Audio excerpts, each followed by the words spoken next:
Ananya news BD. সুন্দরগঞ্জে মুখোশধারী দুর্বৃত্তদের ছুরিকাঘাতে 2 ব্যবসায়ী গুরুতর আহত, এলাকায় আতঙ্ক। গাইবান্ধা প্রতিনিধি। গাইবান্ধার সুন্দরগঞ্জ উপজেলায় মুখোশধারী দুর্বৃত্তদের হামলায় 2 জন ব্যবসায়ী গুরুতর আহত হয়েছেন। ঘটনাটি ঘটেছে উপজেলার কঞ্চিবাড়ি ইউনিয়নের পশ্চিম সিচা খামার ব্রিজ সংলগ্ন এলাকায়। আহতরা হলেন মোহাম্মদ মশিউর রহমান, পিতা মরহুম জবেদ আলী ও আব্দুল কাদের, পিতা পাঞ্জু মিয়া। উভয়ের বাড়ি সুন্দরগঞ্জ উপজেলার দুলাল গ্রামে।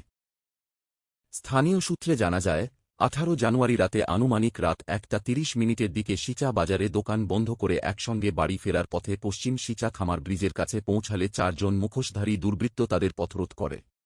দোকানের নগদ টাকার ব্যাগ ছিনিয়ে নেওয়ার উদ্দেশ্যে প্রথমে 4 জন মিলে মোহাম্মদ মশিউর রহমানকে ধরে মারধর শুরু করে। এক পর্যায়ে কিলঘুষির পাশাপাশি তাকে ছুরিকাঘাত করা হয়।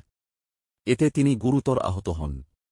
এ সময় তার সঙ্গে থাকা আব্দুল কাদেরকেও 4 জন দুর্বৃত্ত মাটিতে ফেলে কিলঘুষি ও ছুরিকাঘাত করে গুরুতর আহত করে। হামলার পর দুর্বৃত্তরা দ্রুত পালিয়ে যাওয়ার সময় ঘটনাস্থলে একটি বাটন মোবাইল ফোন ফেলে যায়।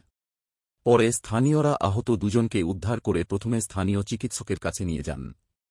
অবস্থার অবনতি হলে মোহাম্মদ মশিউর রহমানকে রংপুর মেডিকেল কলেজ হাসপাতালে পাঠানো হয়, যেখানে তিনি বর্তমানে চিকিৎসাধীন রয়েছেন। আব্দুল কাদেরও গুরুতর আহত অবস্থায় চিকিৎসা নিচ্ছেন। খবর পেয়ে কঞ্চিবাড়ি পুলিশ তদন্ত কেন্দ্রের অফিসার ইনচার্জ মোহাম্মদ সেলিম রেজা ঘটনাস্থল পরিদর্শন করেন। তিনি বলেন, ঘটনাটি অত্যন্ত দুঃখজনক। আমরা বিষয়টি অত্যন্ত গুরুত্বের সঙ্গে তদন্ত করছি এবং 8 ঘণ্টার মধ্যে 3 জন আসামিকে গ্রেপ্তার করতে সক্ষম হয়েছি। আসামিদের নাম মোহাম্মদ আলামিন হোসেন, মোহাম্মদ আসিফ, মোহাম্মদ নাজমুল হোসেন। ফেলে রাখা মোবাইল ফোনটি পুলিশ হেফাজতে রয়েছে।